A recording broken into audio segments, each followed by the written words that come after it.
নমস্কার বন্ধুরা, আমি শিবানী। আশা করব আপনারা সবাই ভালো আছেন এবং সুস্থ আছেন।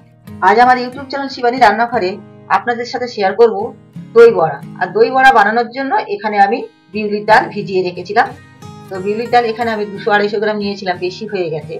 তো ভিজে ফুলে অনেক হয়ে গেছে। তো এগুলো আমি একটা মিক্সিং জারে পেস্ট করে নেব। আর তার আগে বন্ধুদেরকে আমি বলে দিই যে আমি কিন্তু আপনাদের ভিডিওগুলো রোজই দেখি, রোজই লাইক কমেন্ট করি এবং পুরো ভিডিওটি আমি দেখি। আর যেসব বন্ধুরা এই যে বলছেন আমি আপনাকে লাইক সাবস্ক্রাইব করে আপনার বন্ধু হয়ে আপনার পাশে থাকলাম, তারপর যখন সাবস্ক্রাইব করি তারপরে আপনারা সেটাকে আবার আনসাবস্ক্রাইব করে দেন, এইগুলো কিন্তু খুব অন্যায় কাজ করেন। ঠিক আছে, একদম এই কাজটা করবেন না।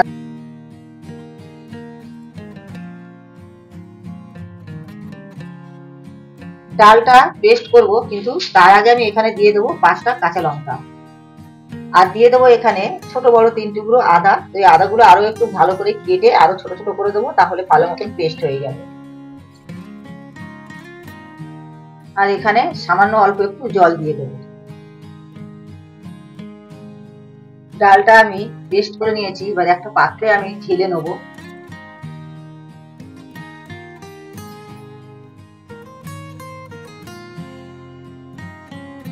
এবার আমি এখানে দিয়ে দেবো স্বাদ মতো লবণ। লবণটা দিয়ে ভালো করে আমি ফেটে নেব। ভালো করে এইভাবে ফাটালে তাহলে কি হবে, অনেকটাই ফুলে যাবে। আর এমনিতেই দেখেন ফাটাতে ফাটাতে ফুলে গেছে। তো এটা আমি কিছুক্ষণের জন্য ঢেকে রাখবো।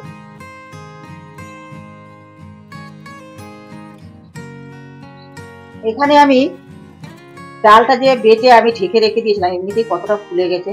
তো আরো একটু ফেটে নেবো, নিয়ে এটা একটা বড়া বানিয়ে নেবো। সে কড়াই বসিয়ে রেখেছিলাম, কড়াই তেল দিয়েছিলাম, তেলটা গরম হয়ে গেছে। তো এবার আমি বড়াগুলো ভেজে নেবো।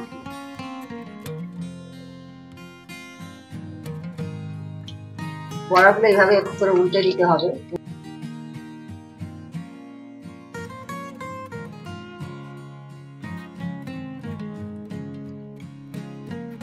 বড়াগুলো আমি ভালো করে নেড়ে চেড়ে ভেজে নিয়েছি। আর ঠিক এইভাবে বড়াগুলো ভেজে নিতে হবে।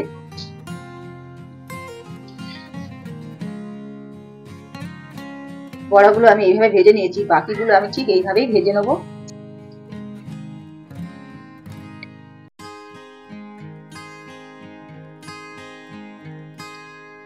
সমস্ত বড়াগুলো আমি ভেজে নিয়েছি। এই সাইডে দেখে না, ঠিক এইভাবে আমি ভেজে নেব। বড়াগুলো ভাজার পর এবার আমি জলে ভিজিয়ে দেবো। বড়াগুলো এমনি ভাজতে ভাজতে অনেক ফুলে গেছে, জলে দেওয়ার সাথে সাথে একদম নরম তুলতুলে হয়ে যাবে। আর এখানে আমি কড়াই বসিয়ে দিয়েছি তেঁতুলের চাটনিটা বানিয়ে নেওয়ার জন্য। কড়াই সামান্য একটুখানি তেল দিয়ে দেবো। এই তেলের মধ্যে আমি একটা শুকনো লঙ্কা 2 টুকরো করে দিয়ে দেবো। এখানে আমি তেঁতুল ভিজিয়ে রেখেছিলাম, এই কটাই তেঁতুল ভিজিয়ে রেখেছিলাম। তো ভালো করে আমি এটা চটকে দানাটা বার করে নেব। এবার আমি এই তেঁতুলের জলটা কড়াইয়ের মধ্যে দিয়ে দেবো। পরে আমি এই লঙ্কাটা যে দিয়েছিলাম এটাকে তুলে নেব। লঙ্কাটা সামান্য ফোড়নে দিয়েছিলাম, টেস্ট ভালো হবে, গন্ধটাও খুব সুন্দর হবে, সেই জন্য দেওয়া। আর দিয়ে দেবো একটু লবণ, আমরা রোজ যে লবণটা খাই সেটাই দিয়ে দিলাম। আর একটু দিয়ে দেবো এখানে বিট লবণ। এবার আমি দিয়ে দেবো এখানে চিনি।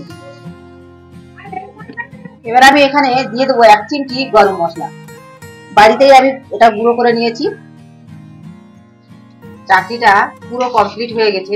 আর ঠিক এইভাবে রেখে দিতে হবে, এরপরে চাটনিটা আরো গাঢ় হয়ে যাবে। তো আমি এই মুহূর্তে গ্যাসটাকে অফ করে দেবো।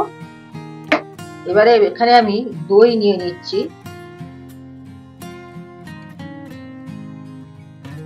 এর মধ্যে দিয়ে দেবো চিনি। চিনিটা দেওয়ার পরে ভালো করে দইটা এইভাবে ফাটিয়ে নেব।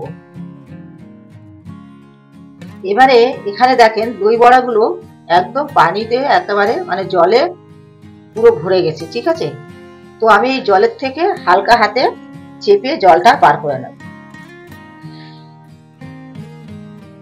এখানে আরো যে দই বড়াগুলো আছে, তো এগুলো আমি জল চিপে রেখে দেবো, কারণ যখন খাওয়া হবে তখন এটাকে আবার সেইভাবে রেডি করা হবে। এখন আমি আপনাদেরকে দেখিয়ে দিচ্ছি কিভাবে এটা পরিবেশন করতে হবে। এখানে দইটা যে আমি ফেটে রেখেছিলাম সেই দইটা আমি এখন এর উপরে দিয়ে দেব।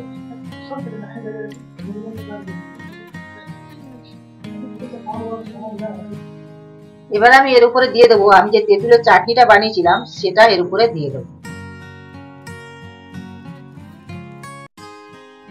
এখানে দিয়ে দেবো বিট লবণ, লবণটা যেমন খাবেন তেমন দেবেন। এবার আমি এখানে যে ভাজা মশলা রেডি করে রেখেছিলাম তো সেই ভাজা মশলাটা আমি এর উপরে ছড়িয়ে দিচ্ছি। আপনাদেরকে দেখানো হয়নি, এটা আমি ভাজার সময়, তো এটা কিছু না, এটা সামান্য জিরে ভেজে গুঁড়ো করে নিয়েছিলাম। এরপরে এখানে দিয়ে দেবো ঝুরি ভাজা। তো আমি যেমন পেয়েছি ছোট ছোট এরকম ভাঙা, তো আপনারা চাইলে এর থেকে আরো ভালো পাওয়া যায়। এবারে এখানে আমি একটু দিয়ে দেবো লাল লঙ্কার গুঁড়ো।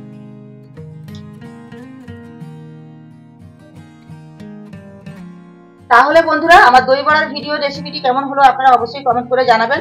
নতুন বন্ধুদের কাছে অনুরোধ আপনারা প্লিজ চ্যানেলটিকে সাবস্ক্রাইব করে বেল আইকনটি অন করে পাশে থাকবেন। আর পুরনো বন্ধুদেরকে আমার অনেক অনেক ধন্যবাদ পাশে থাকার জন্য।